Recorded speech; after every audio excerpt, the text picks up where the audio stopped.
Now we have three different sizes of this product. We have the 27-inch giant iTab here, which can be sat on any flat surface. It's very versatile and easy to be moved around. And it also, the same as the 55, can be moved from landscape to portrait very easily on its bracket. Now we do sell and rent podiums separately. They also come flat packable and very, very easy to ship around.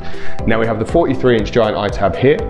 This giant iTab, I'd say, is our flagship product. This gets used the most by event organisers and exhibitors. The reason for that being, it's a lot bigger than the 27. It's set at an angle that most people use their smartphones at, and it's big enough to gain attraction, but it's not so big you couldn't interact with all of the different assets within a website or an application. So this is the favourite for event organisers and exhibitors, and again, this can either be mounted in a portrait or landscape orientation. Now over here we have the 55-inch giant iTab. This obviously is the giant. It's the biggest one that we do. It's 100 times bigger than a regular device. Now this is great on outside feature areas, you know, pulling people over to stages next to someone while they're doing a presentation.